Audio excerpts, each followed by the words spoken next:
August 2002. Honorable members, it gives me great pleasure to address both houses of parliament at this first meeting after the general elections. I extend my warm greetings to all of you. The general elections, which have concluded recently, have shown to the well the success of the democratic system of government adopted in the country since independence. At this important stage in the history of the country as well as the history of the world, our first task should be to have a clean and efficient administration. Another important matter to which I would like to draw your attention is electoral reforms. We have been talking about this subject from time to time, but no government has taken any major step to bring about suitable amendments to the election laws during the last few years.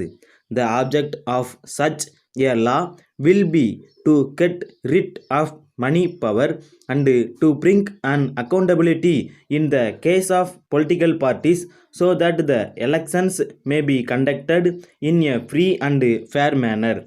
The new government will take necessary steps in this direction in consultation with all political parties. On this occasion, it would be proper for me to point out that the government will always try to maintain the honor and independence of the judiciary. I would assure you on behalf of the government that all efforts will be made to reduce the pendency of cases in the courts throughout the country by filling up the vacancies and by proper use of modern technology. Regarding the question of center state relationship, the government will take into consideration all the studies and reports made in this respect and in consultation with the state governments take necessary steps in order to settle all disputes between the states in matters of common interest. We are happy to note that the economic reforms of the past 5 years have achieved some amount of success. However, as you are aware, the speed with which we are moving is not much when compared with our requirements. This government would give personal attention to this matter and speed up the reforms while maintaining the basic framework of a sound economic policy. The economic development of a country in any part of the world can be maintained at a steady rate only if the external loans of the government are limited to the minimum. As far as this matter is concerned, I do hope that you will be aware that the existing borrowings of our country are now very high. In this connection, attention will also be paid to the aspect of expenditure by the government which is increasing day by day. The government will take all necessary steps to reduce the loan burden and also to reduce the expenditure to the maximum extent possible so that we may be able to invest more money in the development schemes for the people. The government will also study the investment made by the state in the public sector undertakings so that each rupee invested by the government may be put to proper use. On this occasion, I would like to inform both the houses that the government are going to bring about reforms in the corporate sector also.